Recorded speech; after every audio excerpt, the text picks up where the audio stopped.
Есеп бойынша Алматы 700 мың адамға ғана лайықталған екен. Алайда бүгінде қала тұрғындарының саны 2 миллионға жеткен. Экологтар мен қала басшылығының басын қосқан жиынға қатысқан эколог Мелс Елеусізов бірінші осы табиғат мәселесін шешіп алу керек деп есептейді. Біз көп ұсыныс бердік әкімшілікке.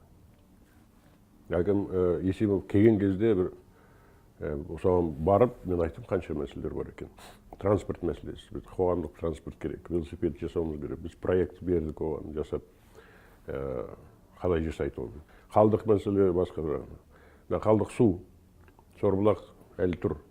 Бір күні апат болуға мүмкіншілігі бар. Алайда қалалық экология департаментінің басшылығы Алматы ең лас қалалардың бірі екенмен келіспейтінін жеткізді. Қаланың тазалығы басшылыққа емес, тұрғындардың да санасына байланысты дейді қалалық экология департаменті бақылау бөлімінің бас маманы. Алматыда ол қалдықтармен де жұмыс істеліп жатыр. Ауаға шығарып жатқан тастандылармен де, судың тастандыларымен де барлық жағынан да жұмыстар жүргізілуде. Тек қана біздің әлгі тексеруші органдардың, или бақылаушы органдардың, или жаңағы әкімшілік органдардың ғана жұмысы емес, бұл бүкіл халықтың жұмысы. Ал Көкжайлау қоғамдық қозғалысының белсендісі Абай Ерікенов басшылықта экология қызықтырмайды, бәрін кәсіпке айналдырған деп есептейді. Қоғам белсендісі басшылықтың кеңседе құжат толтырумен ғана шектелетінін алға тартты. Акимат, значит, как всегда. Шындығында Алматыда экология мәселесіне бас қатыратын басшы бар деп ойламаймын. Біздің әкімшіліктегілер қандай да бір құжаттарды толтырумен ғана айналысатын сияқты. Сыртқа шығып елмен бірге әрекет етіп жүрген қай басшыны көрдіңіз? Экологияны қайтсын жерден жер қоймай сатып, ағаштарды кесіп үлкен бизнес орталық салу маңызды бұл басшыларға.